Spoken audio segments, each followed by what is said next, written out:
Today I will be reviewing the topic of concurrent estates. By that, I mean property that is owned by more than one person at a time. With concurrent estates, as you know, it is possible for more than one person to own land. There are three types of concurrent ownership. First is joint tenancy, where two or more people own the land with right of survivorship. Second, tenancy by the entirety. This type of ownership only exists between married partners who share the right of survivorship, and tenancy in common, where two or more own the land with no right to survivorship. Joint tenancy. Joint tenants share the right of survivorship, which means if one owner dies, the interest will pass on automatically to the surviving joint tenant. A joint tenant's share is transferable inter vivos. This means that either of the joint tenants can sell or transfer their land during their lifetime, even without the knowledge of the other joint tenant. Each tenant also has the right to take identical shares and to possess and enjoy the whole land. In order to create a joint tenancy, there must be the four unities that come together. In addition to the four unities, as you create a joint tenancy, the language of the grant must contain a clear expression of the right to survivorship. So, an example of joint tenancy. Say you and a friend decide to become joint tenants. Here you and your friend would both have equal shares of the estate and the right to enjoy it wholly. The language will consist of a clear expression of the right to survivorship like so. Melanie and Denise as joint tenants with the right to survivorship. Therefore, if one tenant dies, the interest automatically goes to the surviving tenant. Here are the four unities to create a joint tenancy. With this, we must remember the acronym TTIP. Joint tenants must take their interests, T at the same time, T by the same title, meaning in the same instrument or deed, I with identical equal shares, P with identical rights to possess the whole. There are also ways to terminate a joint tenancy. There are two ways: by inter vivos sale or conveyance, and by partition. And there's three different types of partition. There is voluntary agreement, partition in kind, and forced sale.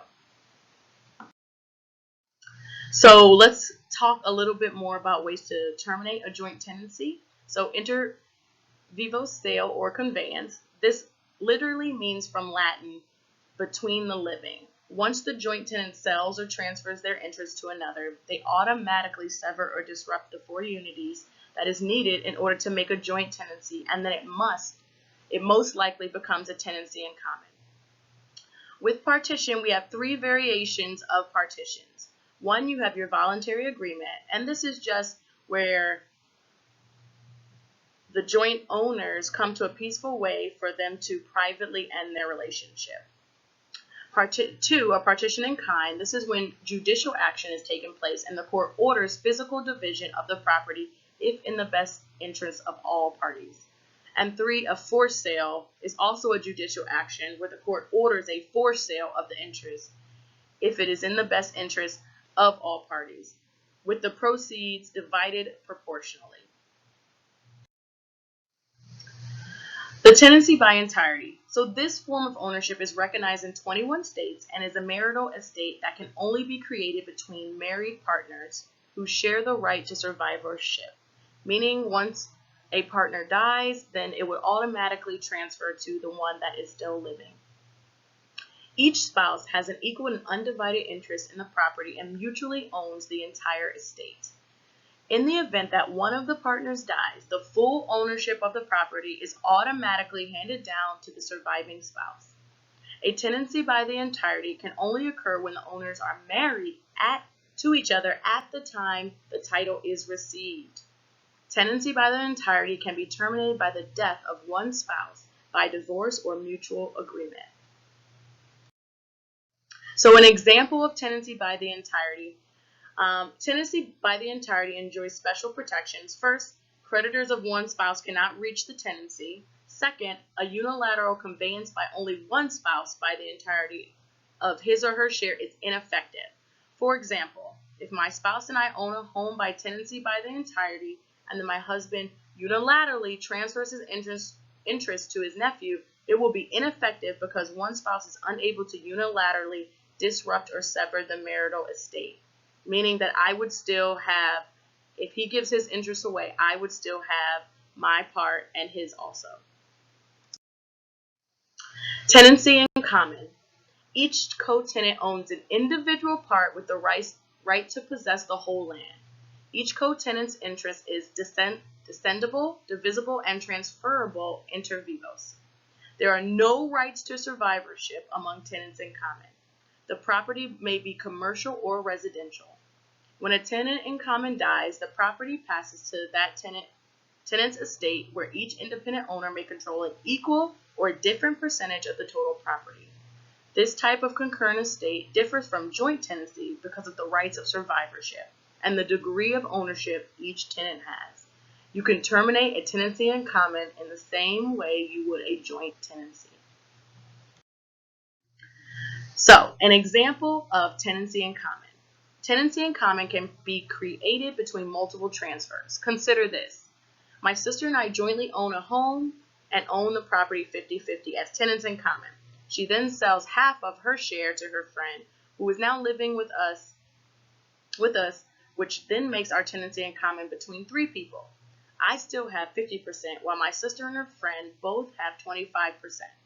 If someone of the owners dies, then they can pass their percentage of the property to a person that is named in their will. So we're going to now go over the rights and duties of co-tenants. There's quite a few rights and duties. The rights and duties of co-tenants can apply to tenancy in common, joint tenancy, and tenancy by the entirety. Co-tenants have certain rights in the property that is owned by a co-tenancy. These rights can be broken down into multiple categories. 1. Possession, rent, rent from third parties, adverse possession, repairs, improvements, waste, carrying costs, and partition. First, possession. Possession is the holding of property within one's dominion and control and can be between 2 or more persons. With possession, each co-tenant is entitled to possess and enjoy the whole property, even if they have a different degree or percentage. The only way one co-tenant can possess and enjoy more than another is if the conveyance that creates the interest or an agreement between the parties dictates otherwise. Parties can also agree to give one co-tenant exclusive possession of the property for a period of time, even in a joint tenancy, and have it not destroy the joint tenancy agreement. Each co-tenant also has the right not to be ousted by the other party. Rent. Renting from a co-tenant in exclusive possession means that a co-tenant in exclusive possession is not liable to the other for rent unless he ousted the others. For example, one of your co-tenants decides to go on a mission trip for 2 months and on the return asks for the rent that you owe them. Can this person get that rent out of you? No, you are a co-tenant in exclusive possession and are not liable to the other for rent. A co-tenant who leases all or part of the premises to a third party must account to his co-tenants, providing them their fair share of the rental income. Now let's say that you as a co-tenant rent your basement out to your best friend who is struggling at the time. You take the rent that they pay and do not split it with your other co-tenants. Can you do that?